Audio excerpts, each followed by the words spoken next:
This is actually a good point for me to digress a minute about the New Jersey tax structure, because it looms large in the planning process. New Jersey is an incredibly aggressive tax state. They are one of the most expensive and complex estate tax structural states in the country. So, for example, and here I'm just going to stick with New Jersey for the moment. New Jersey has two different kinds of death taxes. These are taxes just based on the fact that I've got stuff, and when I die, I'm giving it to you. They don't have a gift tax. However, in other words, a tax imposed on that same passing while I'm alive. However, they do bring back into the estate transfers that I made 3 years before I died. So if you happen to be so unlucky as to make that really wonderful gift and then die within a 3-year period, effectively New Jersey has a gift tax. So the inheritance tax is a relationship-based tax. They focus on what the relationship is between the giver and the givee. So they'll allow an unlimited exemption from the inheritance tax. We'll go to the estate tax in a minute, but keep in mind we're talking about only one of New Jersey's wonderful death taxes. So the inheritance tax says if you give it to a spouse, a child, a parent, a grandchild, so it's basically linear, up and down, and spouse, there's a 100% exemption. If you give it to a sister or a brother, and those kinds of relationships, then the first $25,000 is exempt from tax, but everything over that is taxed at between 11 and 13%.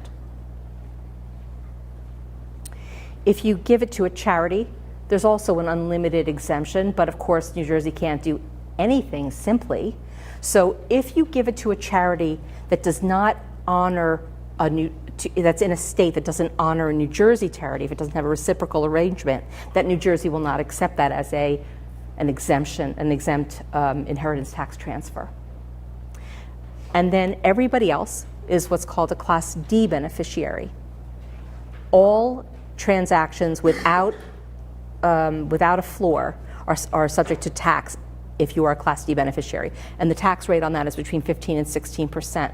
So for example, if you leave your best friend or your godchild or your housekeeper $10,000, you're paying $1,500 in tax. So maybe you're okay with that, but whose pocket does that 15% come from? If your will is silent on which pocket it comes from, it may be that it's coming from your wife's share, your husband's share, your children's share. So it's important to know, number one, that the tax exists, and then number two, it's important to decide whose pocket it's coming from. So in addition to the inheritance tax, I'm sorry, I just want to go over one more thing. Let's say you have a trust under a will. You've said, I want everything to go to my wife for her lifetime, and then on her death, I want it to go to my son-in-law.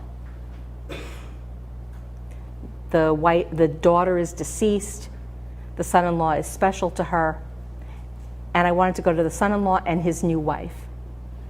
So if the daughter is deceased, or if there are other issues, you can have that be a Class D beneficiary. When the first person dies, when the spouse dies, and they've left this trust for the benefit of a spouse who's exempt and non-exempt remainder beneficiaries, when you die, New Jersey says, I want you to calculate now how much the likelihood is that that person who's a Class D will inherit. So they have you fill out what's called a compromise tax calculation. I have to figure out what's my wife's age, how long, what's her physical and mental well-being, is she going to live for this period of time based on the actuarial tables? And then if she doesn't live beyond that time, what the likelihood is of these people inheriting? Are they in okay mental health? Will they predecease the remainder who is a Class A? So the calculation is incredibly complicated and expensive on the death of the first spouse, potentially, where people usually think there's no inheritance tax because it's going to a spouse. So when you are planning in your estate planning documents, in your will, to consider these issues, at a minimum, pay attention always to who the beneficiaries are, including the people who will take right away and the people who will take later. And then, in addition to paying attention to that, also decide whose pocket the money comes from. So you're having this conversation with the client. Do you want, if you're giving the housekeeper $25,000, I have this conversation with clients all the time. $25,000 they want to go to a housekeeper or a godchild. Do you want them to get the $25,000, or do you want it to come out of your children's pocket? And they have, it's an engaged conversation. You've reflected with them, and you know what to do. So that's New Jersey's inheritance tax area. Then New Jersey has the estate tax, which is another death tax. So let's say everything is going to Class A beneficiaries. It's going to a spouse, children, grandchildren, all exempt, nice and clean. Spouse is dead. Surviving spouse this is the second spouse to die. You would think that there would be no tax due to New Jersey because they're all Class A's. But New Jersey has another tax based on the exemption that was allowed by the federal government in the year 2001. At that time, that exemption was $675,000.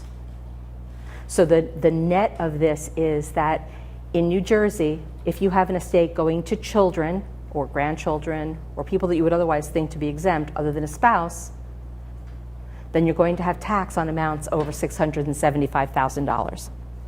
And that can also be something of a shock as well. So one of those things that people want to be prepared for is, do I have an issue again? Do I have to care about it?